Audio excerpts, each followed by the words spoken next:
నమస్తే, welcome to reflection. నేను మీ అమోఘ్ దేశపతి. ఈరోజు రా టాక్స్లో భాగంగా చాలా ముఖ్యమైనటువంటి విషయాన్ని మనం చర్చించబోతున్నాం. అంటే ఇప్పటివరకు మనం అనేక సార్లు మాట్లాడుకున్నాం దీని గురించి, కానీ చాలామంది కామెంట్ సెక్షన్లో అసలు మీ దగ్గర ప్రూఫ్స్ ఏంటి అని చెప్పేసి మాట్లాడే వాళ్ళు కూడా ఉన్నారు. అయితే హలాల్ జిహాద్, హలాల్ అనేటటువంటిది ఒక జిహాద్గా పరిక్రమిస్తున్నది, దాని ద్వారా మనకు అనేక నష్టం జరుగుతున్నదని చెప్పేసి అనేక సార్లు చెప్తుంటే, అరే మీరు మత ఛాందసవాదులు, మతానికి సంబంధించి మీరు ఇట్లాంటివన్నీ మాట్లాడతారేంది అని చెప్పేసి మాట్లాడే వాళ్ళు చాలామంది ఉన్నారు. అయితే హిందూ జనజాగృతి సమితి హలాల్కి సంబంధించి ప్రాక్టికల్గా ఎంతో ఎంతో ఎంతో రీసెర్చ్ చేసి ఒక పుస్తకాన్ని విత్ ప్రూఫ్స్ మన ముందు ఉంచడం జరిగింది. అయితే హిందూ జనజాగృతి సమితి స్టేట్ కోఆర్డినేటర్ చేతన్ గాడి గారు మనతో పాటు ఈరోజు రా టాక్స్లో రిఫ్లెక్షన్ స్టూడియోలో ఉన్నారు. అసలు నార్మల్గా హలాల్ అంటే ఏంటి? బిస్మిల్లాహు అల్లాహు అక్బర్, దానిని పవిత్రము హలాల్ అని చెప్పేసి వాళ్ళు చెప్తున్నారు అనమాట. ధర్మ వ్యతిరేకమైనటువంటిది, దీన్ని హిందూ సమాజము గ్రహించాలి. మార్కెట్ లీడర్స్ అవ్వాలి అంటే ఈ హలాల్ అనేటువంటిది కేవలం మాంసాహారం వరకు మాత్రమే పరిమితంగా చేస్తే 60,000 రూపాయలు వాళ్ళు ఛార్జ్ చేస్తున్నారు. 100% జజియా ట్యాక్స్. చివరికి అవి కూడా హలాల్ సర్టిఫికేషన్ తీసుకుంటున్నాయి అంటే రామ్దేవ్ బాబాకి కానీ అందరికీ కానీ ఆటోమేటిక్గా ఉగ్రవాదులకు మేము సపోర్ట్ చేస్తున్నట్టే. ఇస్లామిక్ బ్యాంకింగ్ అనే పదమే చాలా డేంజరస్గా కనబడుతుంది. అవేర్ గ్లోబల్ హాస్పిటల్ అనేది హలాల్ హాస్పిటల్. హాస్పిటల్లో డాక్టర్స్ ఏమైనా అల్లాహ్ అక్బర్ అని చెప్పేసి అంటే ఒక హిందువులు కూడా ఏ రకంగా ఆలోచిస్తారు చూడండి. డబ్బు కోసము వాళ్ళు కంప్లీట్ వాళ్ళ ధర్మాన్ని, మతాన్ని కంప్లీట్గా, అంటే ఏదైతే హరామ్ అని ముందు వీళ్ళు చెప్పారో దాన్నే ఈరోజు హలాల్ అని చెప్తున్నారు.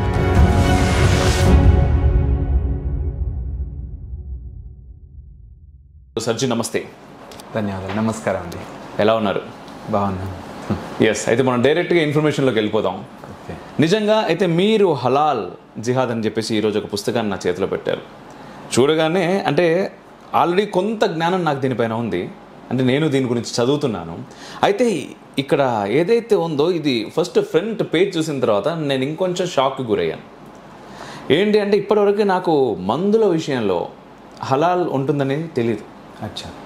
ఇక్కడ మాంసం, ఎస్, తినుబండారాలు అక్కడికి వచ్చేసింది, సౌందర్య సాధనాలు, కాస్మెటిక్స్ అక్కడికి వచ్చేసింది, దుస్తులు అండ్ మందులు, ఇట్ సేమ్ టైం రియల్ ఎస్టేట్లో కూడా హలాల్ అనేది వచ్చింది, వ్యాపింపజేస్తున్నారు. దాని గురించి నేను మాట్లాడుతూ ఉంటే మా వాళ్ళు ఏమో నన్ను తిరుగుతూ ఉంటారు.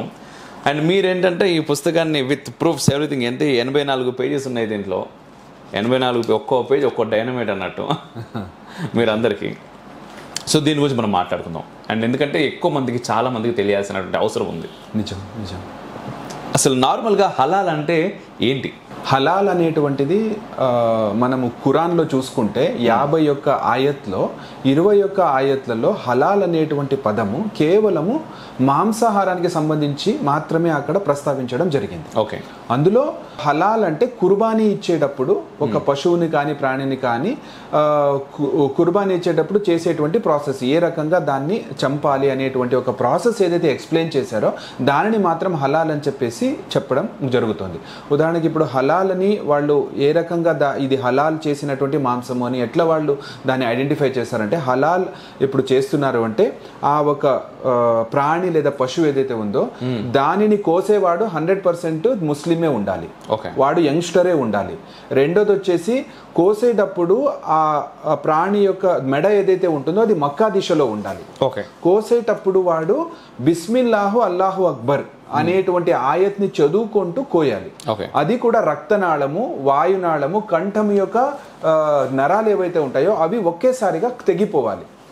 అది సగము మాత్రమే తెగిపోయిన తర్వాత అది 2 నిమిషాలు పూర్తిగా బాడీలో ఉన్నటువంటి రక్తం అంతా కూడా దాని నుండి బయట వచ్చి అది నరక యాతన అనుభవించి విలవిల కొట్టుకొని ఎంత క్రూర పద్ధతిలో చనిపోతే దానిని పవిత్రము హలాల్ అని చెప్పేసి వాళ్ళు చెప్తున్నారు అనమాట. ఈ రూల్ పాటిస్తేనే అది హలాల్ ఉంటుంది. ఇంకొకటి చాలా ఇంపార్టెంట్ రూల్ వీళ్ళు దాంట్లో ఇంక్లూడ్ ఏం చేశారంటే, ఎలక్ట్రిక్ షాక్ కానీ స్టన్నింగ్ కానీ చేసి దాన్ని స్పృహ కోల్పోయేటట్టుగా చేసి చంపితే అది హలాల్ కాదు, హరామ్ అని చెప్తున్నారు. సో ఇది నిజమైనటువంటి హలాల్ అనేటువంటి పద్ధతి మనకు వచ్చింది అనమాట. ఓకే, నార్మల్గా ఇది ఓన్లీ మాంసానికి సంబంధించి వచ్చినటువంటి హలాల్ పద్ధతి. అయితే ఈ విషయం ఏంటి, ఎవరైతే ముస్లిమ్స్ ఎవరైతే ఉన్నారో వాళ్ళు ఈ పద్ధతిలో ప్రకారమే చంపినటువంటి ఆ మాంసాన్ని వాళ్ళు తినాలి, వేరే ఏది కూడా తినకూడదు అని చెప్పేసి మాట్లాడుతూ ఉంటారు. కానీ ఈ హలాల్ అనేది నార్మల్గా మనం చూస్తే అంటే అనేక హిందూ దేవాలయాల్లో కూడా జంతు బలి ఉంది. అక్కడ చేస్తున్నటువంటి వ్యక్తులు కూడా ఇదే పద్ధతిలో చేస్తూ ఉన్నారు. దాన్ని మనం ఎలా చూడొచ్చు? నిజంగా ఇది ఎంత ఒక దౌర్భాగ్యమైనటువంటి పరిస్థితి అంటే, భారతదేశంలో 78% హిందువులు ఉన్నప్పటికీ కూడా మన ధార్మిక స్థలాలలో మన ధర్మం యొక్క ఆచారానికి వ్యతిరేకంగా వెళ్ళి ఒక ఎంగిలిది అంటే, ఇప్పుడు వాడు బిస్మిల్లాహు అల్లాహు అక్బర్ అని చెప్పుకొని ఎప్పుడైతే ఒక ప్రాణిని వాడు బలి ఇస్తున్నాడో అప్పుడు అది ఆల్రెడీ అల్లాహకి సమర్పితం అయిపోయింది. అలాంటి దాన్ని మీరు తీసుకొచ్చి అమ్మవారికి దాన్ని సమర్పిస్తే అది ఎట్లా ఒప్పుకుంటుంది మన ధర్మం? కానీ అది ఎంగిలి అనేటువంటిది ఇవ్వడం అవుతుంది. కాబట్టి ఇది ధర్మ వ్యతిరేకమైనటువంటిది. దీన్ని హిందూ సమాజము గ్రహించాలి. మరి ఎండోమెంట్ డిపార్ట్మెంట్కి కూడా ఖచ్చితంగా హిందూ సమాజము దీని గురించి పోరాటం చేసి ఖచ్చితంగా ఎక్కడైతే అమ్మవారి దేవాలయాలు ఇవి జరుగుతూ ఉందో అక్కడ ఆర్య కాటిక సమాజ్ ఏదైతే ఉందో మన హిందూ సంప్రదాయం ప్రకారంగా చేసేటువంటిది జట్కా పద్ధతి ఉండొచ్చు, ముర్దాడ్ అనేటువంటిది ఉండొచ్చు, ఆ పద్ధతి ప్రకారంగా చేయడానికి డిమాండ్ చేసేటువంటి అవసరం ఎంతైనా ఉందండి. కానీ దీని గురించి మనం ఎంత క్యాంపెయినింగ్ చేస్తుంటే కూడా దాని ఇంప్లిమెంటేషన్ అనేటువంటి జరగట్లేదు ఇప్పటికీ కూడా. చాలా అంటే సెక్యులర్ అనేటువంటి ఒక ముసుగులో ఈరోజు ధార్మిక భావనలు ఏదైతే హిందువులకు ఉందో దాన్ని పూర్తిగా తుడిచివేసేటువంటి ప్రయత్నం అనేది జరుగుతుంది, చాలా గట్టిగా సాగుతుంది. అండ్ ఇక్కడ మీరు అన్నారు అంటే కటిక వాళ్ళు అని చెప్పేసి ఏదైతే అన్నారో, ఇప్పుడు హలాల్ అనేటటువంటిది వారి మట్టుకే అయితే బాగానే ఉండేది, పర్లేదు అంటే మా పక్క వారికి ఇబ్బంది లేనంత మట్టుకు ఎవరు ఏదైనా చేసుకోవచ్చు నార్మల్గా.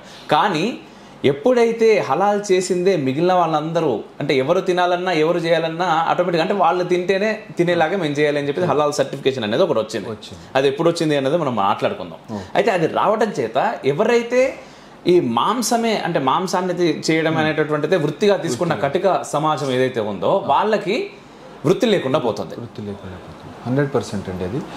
ఎందుకంటే వంశపారంపర్యంగా మన హిందువులలో కొన్ని కుల వృత్తులు ఏవైతే ఉందో ఈ మాంసాహారానికి సంబంధించినటువంటి వృత్తి చేసుకునే బ్రతికేటువంటి వాళ్ళు ఉన్నారు. కానీ ఇప్పుడు మల్టీనేషనల్ కంపెనీస్ కానీ గవర్నమెంట్కి సంబంధించినటువంటి కంపెనీస్ కానీ ప్రైవేట్ కంపెనీస్ ఇవి ఏవైతే ఫుడ్కి సంబంధించినటువంటి ఉన్నాయో ఇవన్నీ కూడా హలాల్ మాంసమే కావాలి అనేటువంటి డిమాండ్ అనేది ఎప్పుడైతే పెరిగిందో అప్పుడు ఒక నాన్ ముస్లిం దాన్ని కోస్తే అది హరాం అవుతుంది కదా. సో అందువల్ల వాళ్ళు దాన్ని తీసుకోలేరు. అందువల్ల ఇప్పుడు ఏమైపోయిందంటే మీరు చూడండి 99.9% కంప్లీట్ కటిక సమాజం ఏదైతే ఉందో వాళ్ళు ఆ వృత్తి నుండి బయట వచ్చేసారనమాట. ఇప్పుడు వాళ్ళు లేరు, ముస్లిమ్సే ఉంటారనమాట అక్కడ. ఇప్పుడు మీరు హలాల్ సర్టిఫికేషన్ అనేటటువంటిది ప్రతి దానిలోకి వచ్చేసింది. మనం ఫస్ట్ కొంతసేపు మనం ఫుడ్ గురించి మాట్లాడుకుందాం, మిగిలిన అన్ని విషయాల తర్వాత తీసుకొద్దాం. మొదటే అన్ని షాపులు ఇవ్వడం ఎందుకు, ఓన్లీ ఫుడ్ విషయానికే వస్తే ఇప్పుడు మనం జొమాటో స్విగ్గీలో ఏదైనా మనం ఏదైనా తెచ్చుకోవాలి అనుకున్నా హలాల్ సర్టిఫైడ్, మన తర్వాత కేఎఫ్సీలోకి వెళ్తే హలాల్ సర్టిఫైడ్, చివరికి హల్దీరామ్ ప్యాకెట్ ఒకటి కావాలనుకున్నా కూడా హలాల్ సర్టిఫైడ్. సో ఇక్కడ హల్దీరామ్ ప్యాకెట్కి హలాల్ సర్టిఫికేషన్కి సంబంధం ఏముంది? హల్దీరామ్ ప్యాకెట్ అనేది మాంసం కాదు, దానికి హలాల్ సర్టిఫికేషన్ ఎందుకు? ఒకటి పోనీ. రెండవది, ఇప్పుడు ఏదైనా ఒక మంచి రెస్టారెంట్కి వెళ్ళాం, అక్కడ ప్రతిదీ కూడా హలాల్ సర్టిఫికేషన్ ఇచ్చింది మాత్రమే ఉంటుంది. సో ఆ హలాల్ సర్టిఫికేషన్ అనేది హిందూ ఏదైతే ఉందో ఎకానమీకి ఏ విధంగా దెబ్బపడుతుంది అది ఒక్కసారి మీ మాటల్లో. ఇక్కడ మనది హలాల్ సర్టిఫికేషన్ అనేటువంటిది ఈ ఒక ఏమంటారు వెజిటేరియన్ ఫుడ్ ప్రోడక్ట్స్కి కూడా వాళ్ళు అమలు చేసేటువంటి స్ట్రాటజీ ఎంత వాళ్ళు ప్లాన్ చేశారంటే 2013లో మొట్టమొదటిసారిగా మలేషియాలో వరల్డ్ హలాల్ కాన్ఫరెన్స్ అనేటువంటిది చేశారు. అంటే OIC organization of Islamic corporation 57 Islamic countries ఒక చోట కూర్చొని వాళ్ళు ఏమనుకున్నారు అంటే మేము వరల్డ్ మార్కెట్ మీద నియంత్రణ సాధించాలి అంటే, మార్కెట్ లీడర్స్ అవ్వాలి అంటే ఈ హలాల్ అనేటువంటిది కేవలం మాంసాహారం వరకు మాత్రమే పరిమితంగా చేస్తే మనము ఆ ఒక వరల్డ్ మార్కెట్ని బీట్ చేయలేము. అందువల్ల దీని యొక్క వ్యాప్తిని మనం ఇప్పుడు విస్తరించాలి అని చెప్పేసి HSBC హాంకాంగ్ ఇది ఏదైతే షాంఘై బ్యాంకింగ్ కార్పొరేషన్ అయితే ఉందో HSBC MD రేఫ్ హనీఫ్ అనేటువంటి వాడు ఒక స్టేట్మెంట్ ఇస్తారు. అంటే వాళ్ళు ముస్లింలందరికీ కూడా ఒక ప్రబోధన ఏం చేస్తున్నాడు అంటే అతను ఏం చెప్తున్నాడు, టెక్నాలజీ ప్రకారంగా అన్య దేశాలు అనేటువంటిది వాళ్ళు ఎదుగుతున్నారు, ఆర్థికంగా వాళ్ళు సస్టైన్ అవుతున్నారు, కానీ ఆహారం అనేటువంటిది మనిషికి చాలా ప్రధానమైనటువంటిది, చాలా ప్రైమరీ ఇదనమాట రిక్వైర్మెంట్. అందువల్ల హలాల్ ఉద్యమం అనేటువంటిది మనం చేసినట్లయితే మనము వరల్డ్ మార్కెట్ లీడర్స్ అవ్వచ్చు అని చెప్పేసి వాళ్ళు ఒక స్ట్రాటజీని తీసుకొచ్చి కేవలం ఇది మాంసాహారం వరకు మాత్రమే పరిమితం కాకుండా అన్నిటి దానికి దీన్ని వాళ్ళు వర్తింప చేయాలనేటువంటి ఒక ప్లానింగ్ చేశారు. అందులో వాళ్ళు ఏం డిసైడ్ చేశారంటే నాన్ ఇస్లామిక్ దేశాల నుండి ఇస్లామిక్ దేశానికి ఏ ఒక చిన్న ప్రోడక్ట్ రావాలన్నా కూడా దానికి ఒక సర్టిఫికేషన్ అనేటువంటిది మనం స్టార్ట్ చేద్దామని చెప్పేసి హలాల్ సర్టిఫికేషన్ అని ప్రారంభం చేశారు. ఆ హలాల్ సర్టిఫికేషన్ అనేటువంటిది తీసుకుంటే మాత్రమే మీరు ఇస్లామిక్ కంట్రీస్కి ఏదైనా మీరు ఎక్స్పోర్ట్ చేయొచ్చు అనేటువంటిది రూల్ ఒకటి తీసుకొచ్చారు. అందువల్ల ఇప్పుడు హల్దీరామ్ వాడు ఇస్లామిక్ కంట్రీస్కి వారి యొక్క ప్రోడక్ట్ని ఎక్స్పోర్ట్ చేయాలి అంటే వాళ్ళు హలాల్ సర్టిఫికేట్ తీసుకోవాలి. పోనీ హలాల్ సర్టిఫికేట్ ఎవరిస్తారు? హలాల్ సర్టిఫికేట్ అనేది గవర్నమెంట్ ఆఫ్ ఇండియా ఇవ్వదు. గవర్నమెంట్ ఆఫ్ ఇండియా కాకుండా ఈ 57 ఇస్లామిక్ కంట్రీస్ ఓఐసి ఏదైతే ఒక ఆర్గనైజేషన్ ఉందో వాళ్ళు ప్రతి దేశంలో కొన్ని ఇస్లామిక్ సంస్థలని డిప్లాయ్ చేశారు. ఆ ఇస్లామిక్ ఏదైతే ఆర్గనైజేషన్స్ ఉన్నాయో అవి సర్టిఫికేట్ అనేటువంటిది ఇస్తున్నాయి. అది కూడా వాళ్ళు ఏమన్నా సామాజిక కార్యం అని చెప్పేసి ఫ్రీగా ఇస్తున్నారా? అది కూడా కాదు. ప్రతి ఒక్కొక్క ప్రోడక్ట్కి 60,000 రూపాయలు వాళ్ళు ఛార్జ్ చేస్తున్నారు. అంటే పర్ ఇయర్ మీరు ఒక ప్రోడక్ట్కి, ఇప్పుడు హల్దీరామ్ది ఒక 200 ప్రోడక్ట్స్ ఉంది అనుకోండి, హల్దీరామ్ భుజియా ఉండొచ్చు, హల్దీరామ్ చిప్స్ ఉండొచ్చు, ఇలా ప్రతి ఒక్క దానికి సర్టిఫికేట్ వేరే వేరే తీసుకోవాలి. ఒక ప్రోడక్ట్కి ఒక సంవత్సరానికి పూర్తిగా మనం చూసుకుంటే అంటే సర్టిఫికేషన్ కోసము 25,000 రూపాయలు ప్లస్ 500 రూపీస్ జిఎస్టీ. అదైన తర్వాత హలాల్ లోగో కొట్టాలి అంటే 20,000 రూపాయలు ప్లస్ జిఎస్టీ. తర్వాత హలాల్ ఆడిటర్ ఉండాలి. ఎందుకంటే నువ్వు ఏదైతే మ్యానుఫ్యాక్చరింగ్ చేస్తున్నావో అది షరియా లా ప్రకారంగా ఉందా లేదా అని చెప్పేసి ఈ జమాయత్ ఉలేమా హింద్ ఉండొచ్చు, లేదా హలాల్ ఇండియా ప్రైవేట్ లిమిటెడ్ ఉండొచ్చు, జమాయత్ ఉలేమా మహారాష్ట్ర ఉండొచ్చు, ఇలా 5 ఆర్గనైజేషన్స్ భారతదేశంలో ఉన్నాయి. వాళ్ళ నుండి ఒక హలాల్ ఆడిటర్ అక్కడికి వెళ్తాడు, వాడు అక్కడ ఉంటాడు. వానికి మీరు ట్రావెలింగ్ అలవెన్స్ ఇవ్వాలి, 1000 రూపీస్ పర్ డే శాలరీ ఇవ్వాలి, వాడిని ఫుడ్ అవన్నీ కూడా వాడే చూసుకోవాలి. ఇవన్నీ మనము టోటల్ చేస్తే 60,000 రూపాయలు ప్రతి ప్రోడక్ట్కి అవుతుంది. అలా తీసుకొని సర్టిఫికేషన్ అనేటువంటిది ఇవ్వడం జరుగుతుంది. ఈ డబ్బు అనేటువంటిది ఏదైతే ఉందో ఇది ఒక ఎకానమీగా వాళ్ళు క్రియేట్ చేసుకున్నారు. ఎందుకంటే ఒక దేశంలో ఒక ప్రోడక్ట్ ఏదైతే మ్యానుఫ్యాక్చరింగ్ అవుతుందో అందులో ఏ వస్తువు ఉండాలి, దాని క్వాలిటీ ఏముండాలి, అది వెజిటేరియనా నాన్ వెజిటేరియనా ఏంటి అనేటువంటిది పూర్తి క్వాలిటీ స్టాండర్డ్ మెయింటైన్ చేయడానికి భారతదేశ ప్రభుత్వం దగ్గర FSSAI అని FDA అని చెప్పేసి 2 ఆర్గనైజేషన్స్ ఉన్నాయి. హైయెస్ట్ టెక్నాలజీతో ఉంది అనమాట అది. సో వాళ్ళంతా కూడా అంతా చూసి ఆ ప్రోడక్ట్ అనేటువంటిది అది వెజిటేరియన్ అయితే గ్రీన్ సింబల్ ఇస్తారు, నాన్ వెజిటేరియన్ అయితే బ్రెడ్ అనేటువంటిది ఇస్తారు. ఇంతంతా ఉన్నప్పుడు మళ్ళీ అందులో పంది మాంసం ఉందా లేదా అని చూడడానికి, అంటే ఇప్పుడు హలాల్ అంటే ఏంటి, ఇప్పుడు హల్దీరామ్కి నువ్వు హలాల్ సర్టిఫికేషన్ ఇస్తున్నావు అంటే దాని అర్థం ఏంటి, అందులో యాక్చువల్లీ హలాల్ అని ఉండాలి అంటే ఆ ఒక ప్రోడక్ట్లో అది ఏదైనా ఉండొచ్చు, అందులో పోర్క్ దానికి సంబంధించినటువంటి ఏదైనా ఎక్స్ట్రాక్షన్స్ ఏదైనా ఉంటే లేదా రక్తము ఇవన్నీ కూడా హరామ్ అని చెప్తారు వాళ్ళు. ఇవి అందులో ఉండకూడదు. అది లేదు అంటే అది హలాల్ అని చెప్తున్నాను. సో ఒకసారి నీకు FSSAI వాడు గవర్నమెంట్ ఆఫ్ ఇండియా నుండి గ్రీన్ ఇచ్చినప్పుడు అది 100% వెజిటేరియన్ అయినప్పుడు మళ్ళీ నువ్వు హలాల్ సర్టిఫికేట్ ఇచ్చేటువంటి అవసరం ఏంటి? అంటే ఇది కేవలం ఎకానమీ డెవలప్ చేయడానికి. మీరు ముస్లిం దేశాలకు ఏదైనా ఇవ్వాలి అంటే ఖచ్చితంగా మీరు హలాల్ సర్టిఫికేట్ తీసుకోవాలి అని వాళ్ళు ఏదైతే రూల్ తీసుకొచ్చారో ఇది 100% జజియా ట్యాక్స్ విధించేటువంటిదే. అప్పుడు మొఘల్ సామ్రాజ్యంలో ఏ రకంగా అయితే నువ్వు హిందువుగా ఉండాలి అంటే నువ్వు వ్యాపారం చేసుకోవాలి అంటే నువ్వు జజియా ట్యాక్స్ ఇవ్వాలి అని చెప్పేసి అదే రకంగా ఇప్పుడు కూడా వీళ్ళు ఇంప్లిమెంట్ అనేటువంటిది చేస్తున్నారు. అందువల్ల ఈ హల్దీరామ్స్ వాళ్ళకి కానీ రామ్దేవ్ బాబాకి కానీ అందరికీ కానీ వాళ్ళు ఇప్పుడు సర్టిఫికేషన్ తీసుకునేటువంటి అవసరం ఏర్పడింది. అంటే రామ్దేవ్ బాబా అనగానే మనం ఏం చేస్తాం, హిందూ ధార్మిక సంబంధించినటువంటి వ్యక్తి ఏదన్నా కూడా మనం సనాతన ధర్మాన్ని బాగా పాటిస్తారు అనే రకంగా మనం మాట్లాడతాం. వారి ప్రోడక్ట్స్ గురించి కూడా అందుకే చాలా మంది ఇంట్రెస్ట్ చూపిస్తా ఉంటారు. చివరికి అవి కూడా హలాల్ సర్టిఫికేషన్ తీసుకుంటున్నాయి అంటే ఈ రోజు భారతదేశంలో మనం ఏ స్థితిలో ఉన్నాము.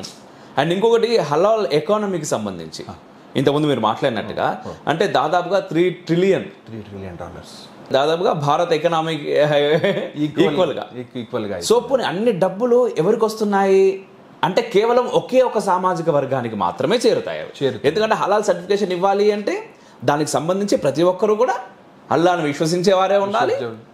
విశ్వసించడం కూడా కాదు, ఆ నియమాలను ఏదైతే ఉందో ముస్లిం అయ్యే ఉండాలి, షరియా లా ప్రకారమే ఉండాలి, ముస్లిం అయ్యే ఉండాలి. సో వేరే వాళ్ళకి ఎవరికి కూడా ఆ డబ్బులు వెళ్ళడానికి వీలు లేదు. దీన్ని ఆర్థిక జిహాద్గా కాకపోతే ఇంకెలా చూస్తాం మనం? ఇంకొకటి చాలా మహత్వపూర్ణమైనటువంటి అంశం ఏంటంటే ఇక్కడ పోనీ ఈ జమాయత్ ఉలేమాయి హింద్ అనేటువంటి ఆర్గనైజేషన్ ఏదైతే ఉందో అదేదైతే హలాల్ సర్టిఫికేట్ ఇస్తుందో దాని యొక్క పూర్వపరం మనం చూసుకుంటే, దాని యొక్క హిస్టరీ మనం చూసుకుంటే అది ఏ రకంగా దేశ వ్యతిరేక కార్యకలాపాలలో వాళ్ళు పాలు పంచుకుంటున్నారు, లేదా దేశ వ్యతిరేక కార్యము చేసేటువంటి క్రిమినల్స్కి, టెర్రరిస్టులకి లీగల్ ఎయిడ్ ఇచ్చేటువంటి పని ఎలా చేస్తున్నారు అనేటువంటి విషయం మేము ఎప్పుడైతే రీసెర్చ్ చేసామో అప్పుడు మనకు అర్థమైనటువంటి విషయం ఏంటంటే జమాయత్ ఉలేమాయి హింద్ వెస్ట్ బెంగాల్ అధ్యక్షుడు సిద్దికుల్లా చౌదరి 2019లో వాడు హోమ్ మినిస్టర్ అమిత్ షాకి వార్నింగ్ ఇస్తాడు. మీరు సిఏఏకి సంబంధించినటువంటి చట్టాన్ని అమలు చేస్తాను అనేటువంటి పట్టుబడితే దాన్ని మీరు విరమించుకోకపోతే మీరు కల్కత్తా ఎయిర్పోర్ట్లో ఎలా అడుగు పెడతారో మేము చూస్తామని చెప్పేసి వార్నింగ్ ఇచ్చాడు ఓపెన్గా. వాడెవడు? జమాయత్ ఉలేమాయి హింద్ స్టేట్ అధ్యక్షుడు అనమాట సిద్దికుల్లా చౌదరి. అంత ధైర్యం ఎక్కడి నుండి వస్తుంది వాళ్ళకి? ఇంకొకటి మీరు చూసుకుంటే కమలేష్ తివారీ, హిందూ మహాసభ స్టేట్ ప్రెసిడెంట్గా ఉన్నటువంటి కమలేష్ తివారీని వాళ్ళ ఆఫీస్లో వెళ్ళి 5గురు అతనితో ఫ్రెండ్షిప్ చేసుకుని తర్వాత నరికి చంపుతారు. చంపిన తర్వాత ఆ కేసుని టేకప్ చేసింది ఎవరబ్బా అని చూస్తే జమాయత్ ఉలేమా హింద్. వాళ్ళు ఏమంటున్నారు? సుప్రీం కోర్టు వరకు వెళ్ళైనా మేము వీళ్ళని కాపాడుకుంటామని చెప్పేసి ఓపెన్ అనౌన్స్మెంట్ పేపర్ స్టేట్మెంట్ చేస్తున్నారు. ఇంకొకటి మీరు చూసుకుంటే ఈ రకంగా 26/11 బాంబ్ బ్లాస్ట్ ఉండొచ్చు, పూణేలో జర్మన్ జవేరీ బేకరీలో జరిగినటువంటి బాంబ్ బ్లాస్ట్ ఉండొచ్చు, లేదా అహ్మదాబాద్ కర్ణావతిలో జరిగినటువంటి బాంబ్ బ్లాస్ట్ ఉండొచ్చు. సీరియల్ బాంబ్ బ్లాస్ట్ ఏదైతే జరిగాయో వీటన్నిటిలో అరెస్ట్ అయినటువంటి 700 క్రిమినల్స్ని ఈ జమాయత్ ఉలేమాయి హింద్ ఈరోజు కేసు లీడ్ చేస్తూ ఉంది. అందులో 192 మందిని ఇప్పటికే వాళ్ళు బయటకు తీసుకొచ్చారు. అంటే మనం ఇస్తున్నటువంటి డబ్బు, ఇప్పుడు హల్దీరామ్ ఎవరు తీసుకుంటారు? 90% హిందువులు అంటారు. సో ఈ రకంగా ఎన్నో ప్రోడక్ట్స్ ఉన్నాయి, అవన్నీ హిందువులు మాత్రమే వెళ్ళి తీసుకుంటారు. మనమే డబ్బులు ఇచ్చి మన గొంతుని నరుక్కోవడానికి మనము ఫండింగ్ ఇస్తున్నాం. ఒక విషయం ఏంటంటే హిందువులనే కాదు, అంటే ముస్లింలు కూడా భారతీయ ముస్లింలు అని ఎవరైతే అనుకుంటారో వాళ్ళు కూడా ఖచ్చితంగా ఈ హలాల్ సర్టిఫికేషన్కి వ్యతిరేకంగా మాట్లాడాల్సిన అవసరం. పోనీ హలాల్ సర్టిఫికేషన్ ఉంది, మీరు గవర్నమెంట్ త్రూ మాకు కావాలి హలాల్, అలా అయినా మాట్లాడాలి. గవర్నమెంట్ త్రూ మాకు హలాల్ సర్టిఫికేషన్ ఇవ్వండి, ఎందుకంటే ఇటువంటి సంస్థల ద్వారా వచ్చినటువంటి అమౌంట్ అనేది ఉగ్రవాద సంస్థలకు పోతున్నాయి, అంటే ఆటోమేటిక్గా ఉగ్రవాదులకు మేము సపోర్ట్ చేస్తున్నట్టే. అంతే కదా. ఇప్పుడు ఎవరైతే మనం సపోర్ట్, ఇప్పుడు హిందువులు సపోర్ట్ చేస్తున్నారు, ముస్లిం ఇంకా ఎక్కువ స్థాయిలో సపోర్ట్ చేస్తున్నారు. వాళ్ళు ముందుకొచ్చి మాట్లాడాల్సిన అవసరం కూడా ఖచ్చితంగా ఉంది హలాల్కి వ్యతిరేకంగా, హలాల్ సర్టిఫికేషన్కి వ్యతిరేకంగా. అంటే ఏవైతే సంస్థలు ఇస్తున్నాయో అవి వద్దు మాకు, యాజ్ పర్ గవర్నమెంట్ ఏదైతే ఇస్తుందో అలాగే మాకు కూడా ఇవ్వండి అని చెప్పేసి. ఎంత దరిద్రం అండి ఈ సందర్భంలో హిందూ జనజాగృతి సమితి ద్వారా దేశవ్యాప్తంగా ఒక క్యాంపెయినింగ్ మేము స్టార్ట్ చేసాం. ఇందులో మరొక విషయం, sorry to disturb you sir, అయితే ఇంతకుముందు మీరు మాట్లాడారు కదా ఉగ్రవాద సంస్థలకు ఈ సంస్థలన్నీ కూడా సపోర్ట్ చేస్తున్నాయి అని. మీరు నా మట్టుకైతే నాకు చూపించారు, మనం ఆడియన్స్ కూడా చూపించడానికి మన దగ్గర ఏమైనా ప్రూఫ్స్ ఉన్నాయా? ఇప్పుడు నేను అది హలాల్ జిహాద్ అనేటువంటి బుక్ ఏదైతే ఆర్గనైజేషన్ నుండి మనము ఇచ్చామో అందులో మీకు వెబ్సైట్స్ లింక్స్ కూడా ఇవ్వడం జరిగిందనమాట. సో అందులో మీకు చాలా క్లియర్ గా వాళ్ళు ఏ ఉగ్రవాద సంస్థకి సంబంధించి వాళ్ళు ఎంత ఫండింగ్ ఇచ్చారు ఏంటి అనేటువంటిది ఆ ఒక వెబ్సైట్ లో వెళ్తే మనకు ప్రూఫ్స్ అనేటువంటిది. ఈ బుక్ సంబంధించిన డీటెయిల్స్ అన్ని మేము డిస్క్రిప్షన్ లో పెడతాం, ఇంటర్వ్యూ డిస్క్రిప్షన్ లో. మీరు అందరూ కూడా బుక్ తీసుకోండి, ఎవరికైతే డౌట్స్ ఉంటాయో వాళ్ళు ఖచ్చితంగా తీసుకోండి. ఎందుకంటే మీరు ఏం లేకుండా నోటి మాటతో చెప్తారా నాయన ఎట్లా నమ్మాలి మిమ్మల్ని అని చెప్పి చాలాసార్లు మీరు మాట్లాడుతూ ఉంటారు కదా. రిఫ్లెక్షన్ ఏది కూడా నోటి మాటతో చెప్పదు, ప్రతిసారి మీకు ప్రూఫ్స్ అందించే ప్రయత్నం చేస్తుంది. ఈసారి చాలా పెద్ద ప్రూఫ్ మా చేతిలో ఉంది, చూడండి. మీరందరూ చూసి ఆ తర్వాత కామెంట్ రూపంలో డిస్కషన్ పెట్టుకుందాం మనం. హలాల్ జిహాద్ అనేటువంటి గ్రంథము ఇంగ్లీషు, హిందీ, మరాఠీ, కన్నడ, తెలుగు అన్ని లాంగ్వేజ్లలో మేము దీన్ని ఓపెన్ పబ్లిక్ ప్లాట్ఫామ్లలో దీన్ని మనం రిలీజ్ చేసాము. ఇప్పటికీ లక్షల కాపీలు ఇది సేల్ అయింది. ఇప్పటి వరకు ఒక్కటి కూడా మాకు అంటే ఇది తప్పు అని చెప్పేసి మాకు ఇది చేసినటువంటి ఒకటి ఉదాహరణ కూడా లేదనమాట. ఎందుకంటే ఇప్పటి వరకు అందులో చెప్పినటువంటి విషయాలలో ఏదైనా రాంగ్ ఉన్నట్లయితే, లేదంటే మేమేదో ఊహించుకొని రాసి ఉన్నట్లయితే ఖచ్చితంగా బుక్ బ్యాన్ చేసేవాళ్ళు. అవును. సో దౌర్భాగ్యమైన విషయం ఏంటంటే హైదరాబాద్లో భాగ్యనగర్లో హలాల్ జిహాద్ తెలుగు బుక్ రిలీజ్ చేయడానికి మాకు అనుమతి ఇవ్వలేదు. దానికి ఓపెనింగ్ కోసం ఎవరు ఉన్నారంటే రిటైర్డ్ ఐపీఎస్ ఆఫీసర్ డీజీపీ అన్నమాట కృష్ణప్రసాద్ గారు, Okay. ఇంకొక retired IAS officer L V Subrahmanyam గారు చీఫ్ గెస్ట్ గా ఉన్నప్పటికీ కూడా వాళ్ళ బుక్ అంతా చదివి అచ్చా ఇది మనం ఖచ్చితంగా జాగృతి చేయాలి అని చెప్పేసి ఒప్పుకుంటే కూడా మనకి ఇక్కడ గవర్నమెంట్ అనుమతి ఇవ్వలేదంటే ఎంత దౌర్భాగ్య పరిస్థితిలో ఉన్నామనేటువంటిది మనం అందరూ కూడా ఆలోచించుకోవాల్సినటువంటి అవసరం ఉందండి ఈరోజు. ఖచ్చితంగా ఉందండి. అది ఇంకొకటి చదివాను నేను ఈ పుస్తకంలో. 1974లో బ్రిటన్లో ఎప్పుడైతే ముస్లింలు మేము బ్రిటన్లో దాదాపు ఏమవుతుందంటే వెళ్ళడం అనేది ఫస్ట్ ఒకరిగా వెళ్తారు, ఆ తర్వాత తీసుకొస్తారు గుంపులుగా, మొత్తం తర్వాత ఆక్రమణ జరుగుతాయి. అట్లా అనేక ముస్లిం దేశాలు ఇప్పుడు మనకు కనబడతా ఉన్నాయి. అక్కడ ఉండేటువంటి సంస్కృతిని పూర్తిగా కంప్లీట్గా వ్యానిష్ చేసేసి వీళ్ళు ఆక్యుపై చేసేస్తారు. సో బ్రిటన్లో కూడా అలాగే 1974లో మొదటిగా ఆరంభమైంది. కొంతమంది వచ్చి ఆ తర్వాత ఆ ముస్లిం జనాభా అయితే ఎప్పుడైతే పెరిగిందో వాళ్ళు హలాల్ సర్టిఫికేషన్ మాకు కావాలని చెప్పేసి డిమాండ్ చేశారు అని చెప్పేసి నేను దీనిలో చదివాను. ఆ తర్వాత 1975లో 1994లో తొలిసారిగా అంటే ఫస్ట్ టైం ప్రాసెస్ చేయబడినటువంటి మాంసానికి, అంటే అప్పటి వరకు ఓన్లీ మాంసానికి మాత్రమే హలాల్, బట్ ప్రాసెస్ చేయబడిన మాంసానికి ఆ ఉత్పత్తుల మిగిలిన అన్నిటికీ కూడా హలాల్ సర్టిఫికేషన్ కావాలి అని చెప్పేసి ఇది చాలా పెద్దది. అంతకుముందు వరకు కేవలం చంపడం మట్టికి అది హలాల్ పద్ధతి ప్రకారం చంపాలి. ఓకే అది ఏమనుకున్నా అది దానికి పెయిన్ వస్తుందా ఇంకేం వస్తుందా పోనీ వాళ్ళ పద్ధతి వాళ్ళ గ్రంథాల్లో ఉంది, అది వేరే విషయం.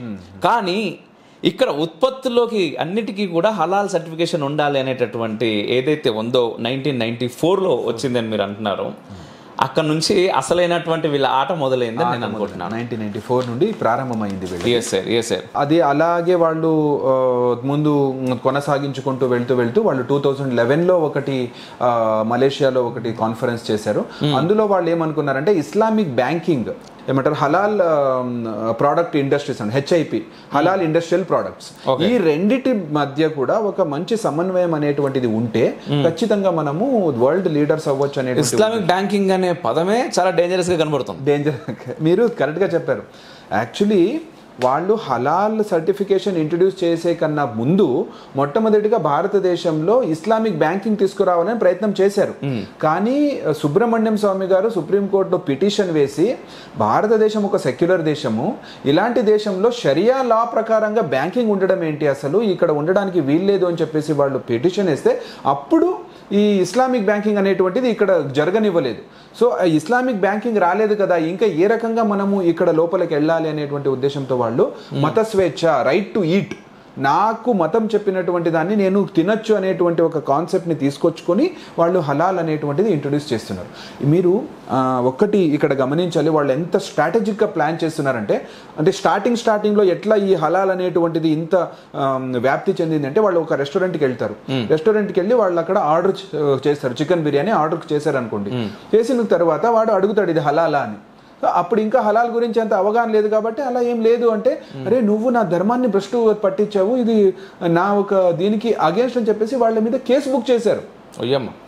అమెరికాలో, ఫ్రాన్స్లలో, మరి భారతదేశంలో ఇలా వివిధ రకాలుగా వందల వేల కేసులు బుక్ అయ్యి వాళ్ళ మీద లక్షల రూపాయలు ఫైన్లు పడిన తర్వాత రెస్టారెంట్ వాళ్ళు ఏమనుకున్నారు, అబ్బో ఎందుకు వచ్చిందిరా నాయన, హిందువులైతే ఏ రకంగా కూడా ఏమీ అడగరు, వీళ్ళకి సంబంధించి ఇంకొద్దని వాళ్ళందరూ కూడా రెస్టారెంట్ వాళ్ళు హలాల్ సర్టిఫికేట్ తీసుకోవడానికి. ఏదేమైనా కానీ ఈ విషయంలో వాళ్ళని ఒప్పుకోవాలండి. నిజంగా వాళ్ళ ఆ సంఘటిత శక్తి ఏదైతే ఉంటుందో వాళ్ళలో చాలా అపారంగా ఉంటుంది.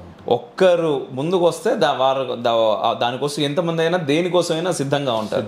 ఇప్పుడు మీరు అంటే ఆశ్చర్యపోతారు, వ్యాక్సిన్స్ వచ్చింది కదా, కరోనా టైంలో వ్యాక్సిన్స్ వస్తే కూడా ఇస్లామిక్ కంట్రీస్ ఫస్ట్ ఏమన్నాయంటే అవి కూడా హలాల్ సర్టిఫైడ్ కావాలి అని చెప్పేసి వాళ్ళు డిమాండ్ చేశారు.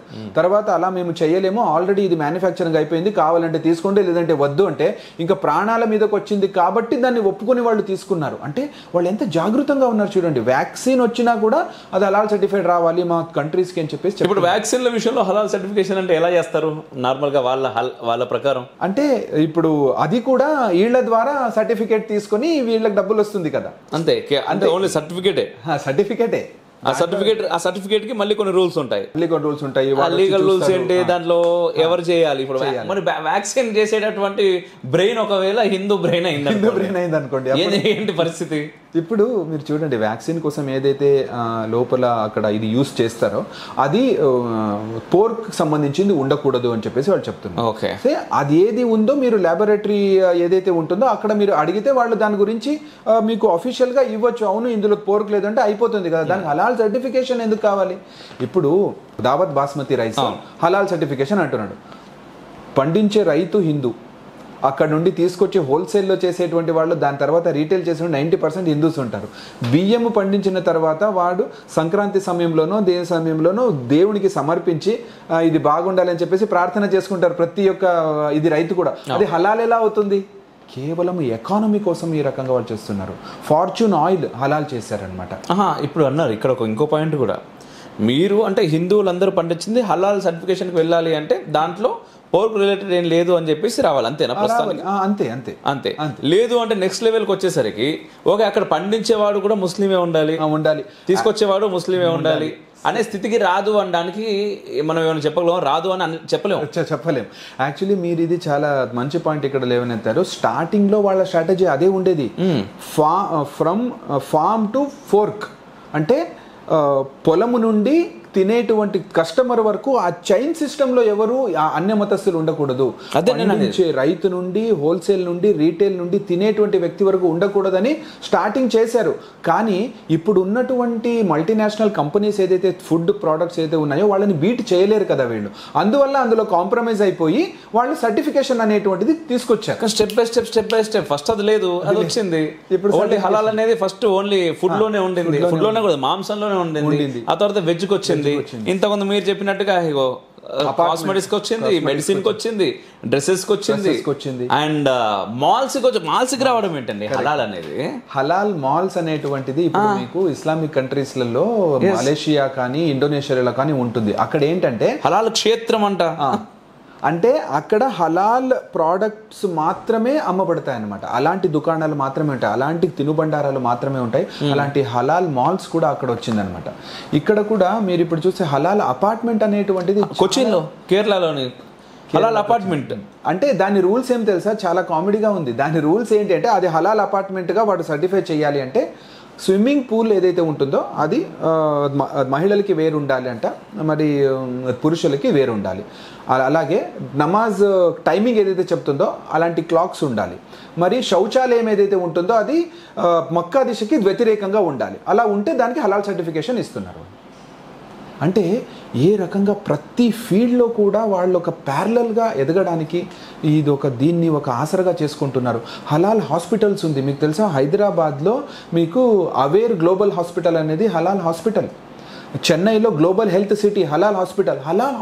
హాస్పిటల్ అంటే ఏంటి, ఏం చేస్తారు దాంట్లో? అందులో ఏం లేదు, స్టాండర్డైజేషన్, అది క్లీనింగ్ ప్రాసెస్, ఇవన్నీ కూడా మాకు అనుగుణంగా ఉండాలి. అది ఇంటర్నేషనల్ స్టాండర్డ్ హాస్పిటల్స్ ఉన్నప్పుడు నువ్వు ప్రత్యేకంగా చెప్పేది ఏంటి? అంత క్లీన్లీనెస్ అనేటువంటిది అక్కడ ఉంటుంది.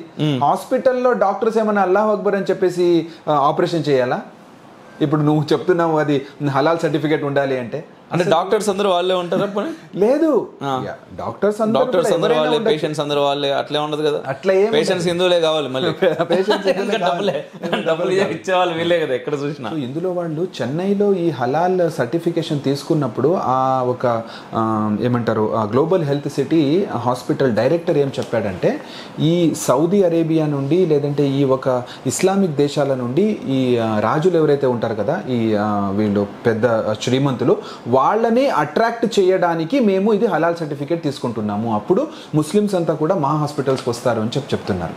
అంటే ఒక హిందువులు కూడా ఏ రకంగా ఆలోచిస్తారు చూడండి.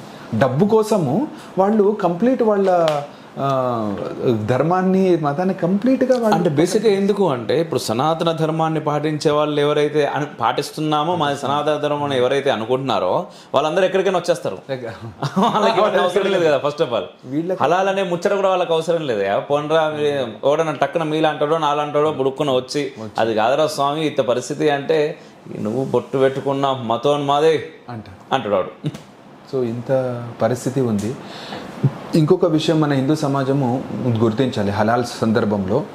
ఇప్పుడు మల్టీనేషనల్ కంపెనీస్ ఏదైతే మెక్డొనాల్డ్స్ ఉందో, KFC ఉందో, బర్గర్ కింగ్ ఉందో, వీళ్ళు విదేశాల నుండి వ్యాపారం చేయడానికి భారతదేశానికి వచ్చారు. భారతదేశంలో 78% ఉండేది హిందువులు. వీళ్ళ రెస్టారెంట్లకి వెళ్ళి తినేది మ్యాక్సిమం హిందువులు. అలా ఉన్నప్పుడు హిందువులకి వ్యతిరేకంగా ఉన్నటువంటి హలాల్ సర్టిఫికేషన్ అంటే మేము సర్వ్ 100% హలాల్ ఫుడ్ అని చెప్పేసి మీకు మెక్డొనాల్డ్స్ వెబ్సైట్లో వెళ్ళండి, బర్గర్ కింగ్ వెబ్సైట్లో వెళ్ళండి, KFC వెబ్సైట్లో వెళ్ళండి, వాళ్ళు ఓపెన్గా అనౌన్స్ చేశారు. అలా ఉన్నప్పుడు హిందూ సమాజం దీన్ని ప్రశ్నించాలి కదా. నువ్వు నా ధర్మానికి వ్యతిరేకంగా ఉన్నటువంటి హలాల్ ఫుడ్ మాత్రమే ఇక్కడ సర్వ్ చేస్తున్నా అంటున్నావు, నాన్ హలాల్ ఫుడ్ నువ్వు ఎందుకు ఇవ్వట్లేదు మాకు? అలా అడిగేటువంటి నాదుడే లేదు. దానికి మనము క్యాంపెయినింగ్ చేసి మెక్డొనాల్డ్స్కి అఫీషియల్గా మేము వార్నింగ్ లెటర్స్ ఇచ్చాం. లెటర్స్ ఇచ్చి మీరు ఖచ్చితంగా ఈ రూల్స్లో మీరు ఖచ్చితంగా నాన్ హలాల్ కూడా ఉంటుంది అని చెప్పేసి మీరు రాయాలి, అలా మీరు ఇలా బోర్డు కూడా మీరు అక్కడ అమర్చాలి అని చెప్పేసి మనము వాళ్ళకి చెప్పాము. కానీ హిందూ సమాజం నుండి ఆ ఒక వ్యతిరేకత అనేటువంటిది ఎక్కువ అయితే ఖచ్చితంగా దాని మీద కూడా ఏదైనా కూడా మళ్ళీ అక్కడికి వస్తామండి. హిందువులు సంఘటితం కావాలి, ప్రశ్నించాలి. KFC మెక్డొనాల్డ్స్ దాకా వేరు, మన దేవాలయాలనే హలాల్ జరుగుతూ ఉంటే KFC మెక్డొనాల్డ్ అడిగిన ఎవరు కావాలి? చూడండి అంటే ఎంత స్థాయికి వచ్చిందంటే గవర్నమెంట్కి కూడా మనం రిక్వెస్ట్ చేశాం. మీరు అప్పుడు చెప్పారు కదా, ఇప్పుడు సెంట్రల్ గవర్నమెంట్ దగ్గర మైనారిటీ డిపార్ట్మెంట్ అనేటువంటిది ఉంది. మైనారిటీ డిపార్ట్మెంట్లో ముల్లాలు మౌల్వీలు కూడా కూర్చొని ఉంటారు. సో వాళ్ళకే మీరు చెప్పేసి ఆ సర్టిఫికేషన్ అనేటువంటిది ఏదో మైనారిటీ డిపార్ట్మెంట్ నుండి మీరు ఇవ్వండి. అదే 60,000 రూపాయలు ఏదైతే ప్రతి ప్రోడక్ట్కి వాడు తీసుకుంటున్నాడో అక్కడ ఎక్స్పోర్ట్ చేయాలి అంటే కావాలి అంటున్నాడు, మీరు సెంట్రల్ గవర్నమెంట్కి వస్తుంది కదా, ఆ ఉగ్రవాద చర్యలకి అది వెళ్ళదు కదా అని చెప్పేసి కూడా మనం రిక్వెస్ట్ చేసుకోవడం అనేటువంటిది జరిగింది. మోదీ గారికి ఈ విషయం గురించి ప్రతి ఒక్క ఇండస్ట్రియలిస్ట్ నుండి కానీ, అన్ని వర్తకుల సంఘాల నుండి కానీ, హిందూ ఆర్గనైజేషన్ నుండి మెమోరాండమ్స్ కూడా గత 4 సంవత్సరాల నుండి కంటిన్యూస్ గా మనం వాళ్ళకి పంపించడం అనేటువంటిది జరుగుతుంది. సో ఈ సందర్భంలో ఒకటి చాలా అద్భుతమైనటువంటి ఒక రిజల్ట్ ఏదైతే వచ్చిందంటే మోదీ ప్రభుత్వం వచ్చిన తర్వాత ఈ అపేడా అనేటువంటిది ఒక ఆర్గనైజేషన్ ఉంటుంది గవర్నమెంట్ నుండి. అంటే ఈ మీట్ ఎక్స్పోర్ట్ ఏదైతే భారతదేశం నుండి ఇతర దేశాలకి వెళ్ళాలో అందులో వాళ్ళు కాంగ్రెస్ ప్రభుత్వం ఉన్నప్పుడు వాళ్ళు ఏం చేశారంటే అందులో కూడా ఒక రూల్స్ చేశారు. ఆ మీట్ అనేటువంటిది స్లాటర్ హౌస్ నుండి ఏదైతే వస్తుందో అది హలాల్ సర్టిఫైడ్ స్లాటర్ హౌసే ఉండాలి. ఆ ప్యాకెట్ మీద హలాల్ సర్టిఫైడ్ ముద్ర ఉండాలి, అప్పుడే మేము దీన్ని యాక్సెప్ట్ చేస్తాము అని చెప్పారనమాట. సో అందులో మేము రీసెర్చ్ చేస్తే మనకు తెలిసింది ఏంటి అంటే వియత్నాం, చైనా ఇవన్నీ కూడా నాన్ ఇస్లామిక్ దేశాలు. వాళ్ళేమి మీకు హలాల్ సర్టిఫికేట్ ఉండాలి అని చెప్పి అడగలేదు. అలా ఉన్నప్పుడు మీరెందుకు ఫోర్స్ చేస్తున్నారని చెప్పి మనం వాళ్ళకి దాని మీద మెమొరాండం ఇచ్చాము. ఇస్తే 46% ఆఫ్ ఇది మీట్ ఏదైతే ఎక్స్పోర్ట్ అవుతుందో 6 lakh tons అది వియత్నాంకి వెళ్తుంది. వాళ్ళేం అడగలేదు చెప్పేసి మనము కోర్టులో పిటిషన్ వేసి గవర్నమెంట్కి మెమొరాండం ఇస్తే మోదీ ప్రభుత్వం వచ్చిన తర్వాత ఆ రూల్ని వాళ్ళు తీసేశారు.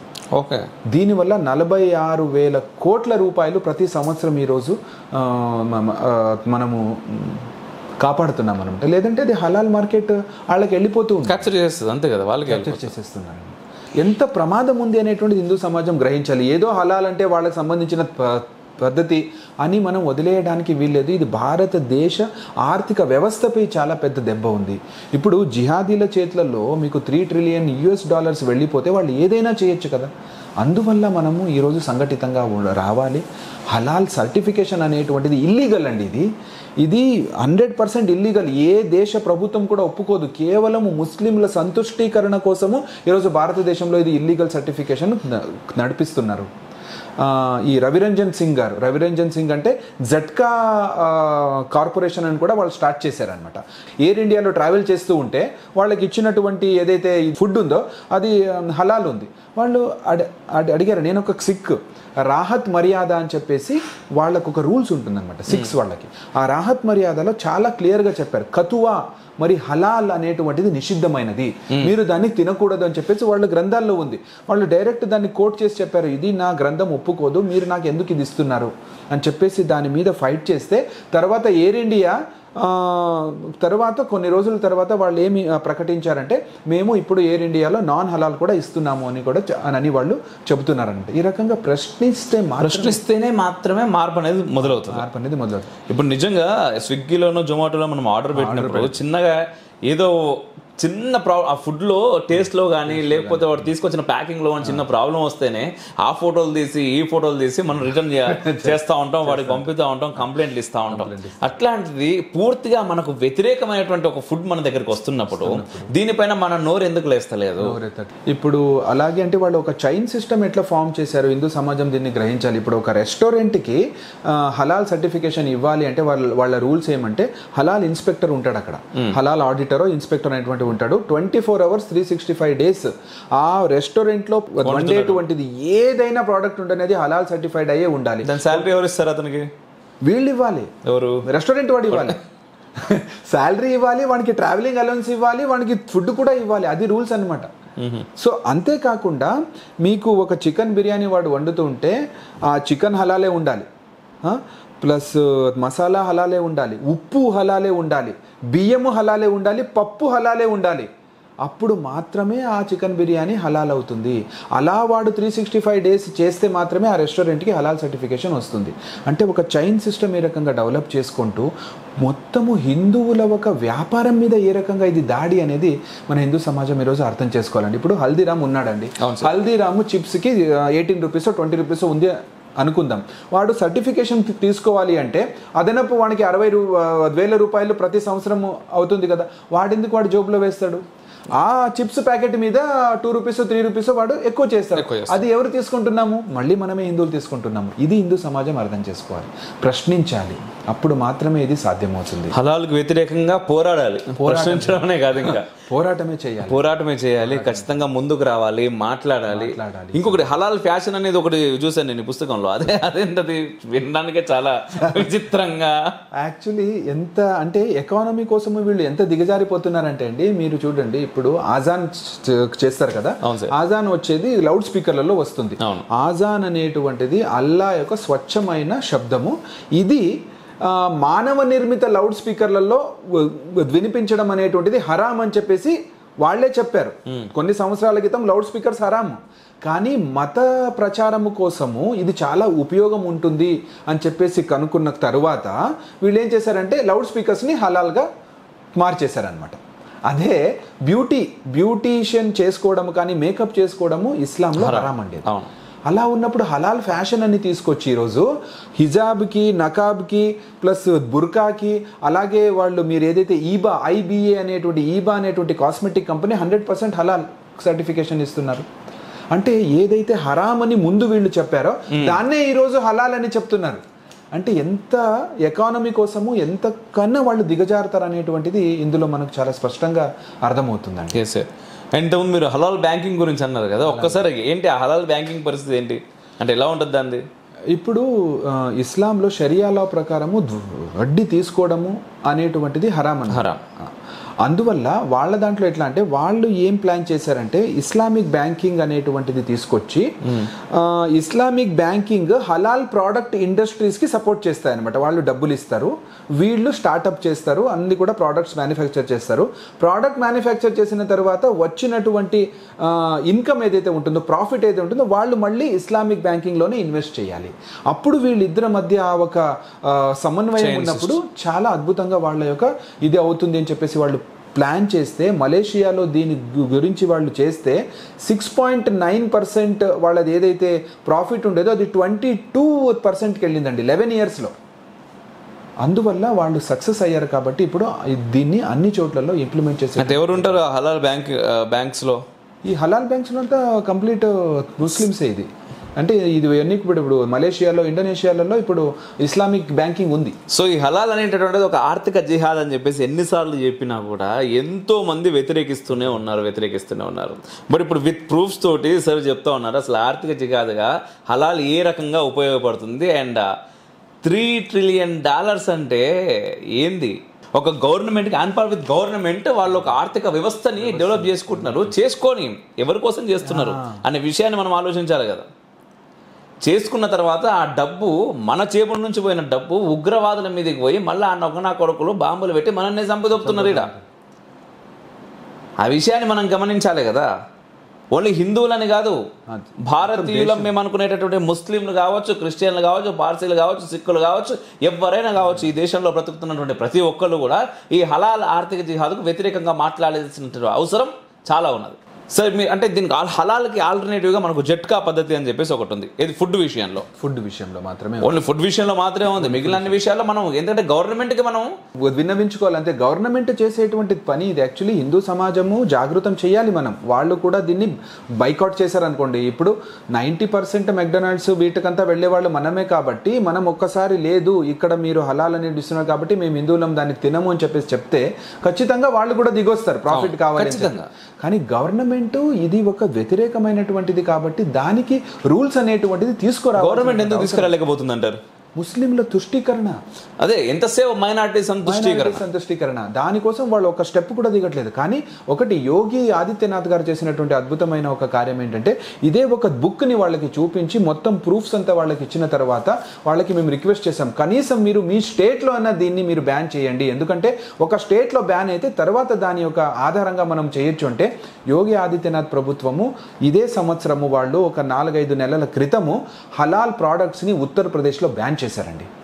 మొత్తం సూపర్ మార్కెట్లలో వెళ్ళి అక్కడ హలాల్ ప్రొడక్ట్స్ అన్ని కూడా సీజ్ చేసి వాళ్ళకి టైం కూడా ఇచ్చారు. మీరు ఇన్ని నెలల్లో కంప్లీట్ ఇంకా ఏదైతే ప్రొడక్షన్ అవుతుందో దాన్ని కూడా ఆపండి. మరి ఇక్కడ ర్యాక్లలో ఉండేటివన్నిటి కూడా సీజ్ చేసి తీసుకెళ్ళి దాన్ని వాళ్ళు బ్యాన్ చేయడం అనేటువంటిది కూడా జరిగింది. ఎందుకంటే మీరు చూడండి, ఈ జమాయత్ ఉలేమా హింద్ అనేటువంటి ఆర్గనైజేషన్ ఒక అనౌన్స్మెంట్ చేసింది. మీరు గూగుల్లో ఇప్పుడు కూడా సెర్చ్ చేస్తుంది. 1 కోటి ప్రైవేట్ ఆర్మీని మేము తయారు చేస్తాము 2047 లోపు అని చెప్తున్నారు వాళ్ళు. 1 కోటి ప్రైవేట్ ఆర్మీ ఎందుకు జమాయత్ ఉలేమా హింద్కి? దేనికోసం నువ్వు 1 కోటి ప్రైవేట్ ఆర్మీని తయారు చేస్తున్నావు? అది హిందూ సమాజం ఇక్కడ ఆలోచించాల్సినటువంటి అవసరం ఉంది. మధ్యలో హిజాబ్ కాంట్రవర్సీ అయ్యింది, మీకు అందరికీ కూడా తెలిసి ఉండొచ్చు.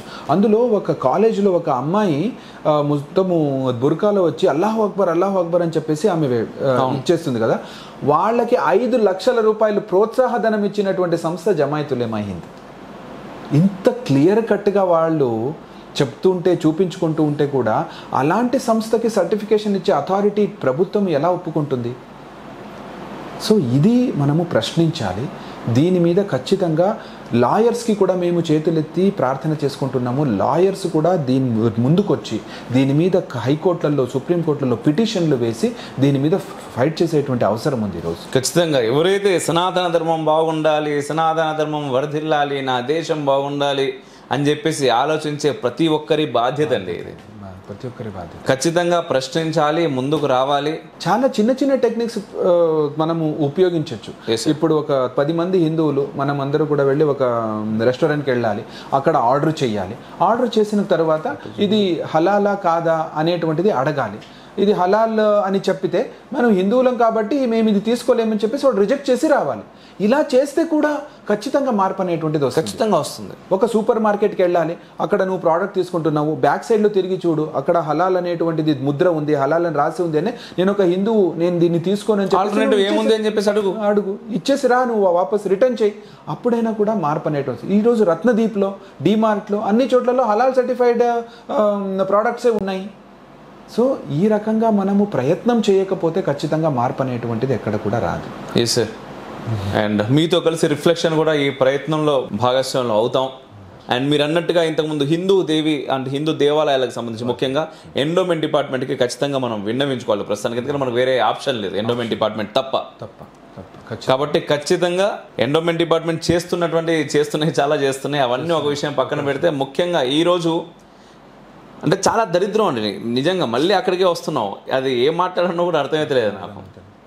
అంటే అమ్మవారి దేవాలయాలకు పోయినప్పుడు నువ్వు చేయాలనుకున్నది ఒకటి, ఎంగిలి కూడా నువ్వు పెడతా ఉన్నావు అక్కడ, అంతే మీరు ఇంతకుముందు చెప్పినట్టుగా. అండ్ ఇంకోటి ఇది ఒకటి విన్నాను, వాస్తవమో కాదో నాకు తెలియదు, మీరు ఎందుకంటే చాలా రీసెర్చ్ చేశారు కాబట్టి మిమ్మల్ని అడగాలనుకుంటున్నాను. ఏదో ఉమ్మేస్తారు అని చెప్పేసి ఒకటి, అది ఎంతవరకు వాస్తవం ఈ హలాల్ దీనిపైన? లేదు, ఈ సందర్భంలో కూడా ఇది ఏదైతే వీడియో ఎప్పుడైతే వైరల్ అయ్యిందో అప్పుడు దీని మీద కోర్టులో కేసు కూడా చేశారనమాట. ఇక్కడ నార్త్ ఇండియా నుండి ఒక లాయర్ దీని మీద కేసు చేస్తే దానికి సంబంధించి వాళ్ళు హదీస్ మరి ఖురాన్లో ఉన్నటువంటి ఆయత్లని కోట్ చేసుకుంటూ ఒక మౌల్వి ఓపెన్గా డిబేట్లో అతను ఏం చెప్తున్నాడంటే ఉమ్మి వేయడం అనేటువంటిది ఇది మా ఒక సంప్రదాయంలో ఇది అది అంటే అది పవిత్రమైనటువంటిది, ఒక ముల్లానో మౌల్వీనో వచ్చి ఉమ్మడం, ఒక ఇస్లాం సంబంధించిన వాడు ఉమ్మితే అది హలాల్ అని మేము పరిగణిస్తామని చెప్పేసి ఓపెన్గా చెప్తున్నాడు వాడు. అలా ఉన్నప్పుడు ఒక హెల్త్ కాన్షియస్గా కూడా మనం ఆలోచిస్తే అది తప్పు కదా. వేరే అన్నీ కూడా పక్కన పెట్టండి, అది ఏం దరిద్రంగా ఎంత కానీ అది ఈరోజు జరుగుతూ ఉంది. కానీ దాని మీద ఏ రకమైనటువంటి కంట్రోల్ అనేటువంటిది లేదు ఈరోజు. అంటే ఎంత సెక్యులర్ అనేటువంటి భారతదేశంలో చెప్పుకుంటున్నాము, కానీ ముస్లింల సంతుష్టీకరణ కానీ లేదా మైనారిటీస్ని మెప్పించాలి అని చెప్పేసి ఏ స్థాయి కన్నా దిగజారిపోవడం అనేది జరుగుతుంది. అందుకే హిందూ జనజాగృతి సమితి యొక్క ఏకైక లక్ష్యం ఏంటంటే భారతదేశాన్ని రాజ్యాంగపరంగా హిందూ రాష్ట్రంగా మార్చుకోవాలి. ఎప్పుడైతే ఇది హిందూ రాష్ట్రంగా మారుతుందో రాజ్యాంగ పరంగా, ఎందుకంటే ఇందిరాగాంధీ ఉన్నప్పుడు ఎమర్జెన్సీ టైంలో కమ్యూనిస్టుల ఒక ప్రభావంకి లోబడి వాళ్ళు ఏదైతే ఒక 42nd అమెండ్మెంట్ చేసి ఏదైతే మార్పు తీసుకొచ్చారో అది ఇల్లీగల్. అది ఎందుకంటే అప్పుడు 2/3 మెజారిటీ లేదు, నువ్వు ఎవరిని అడగలేదు, ఏం లేదు.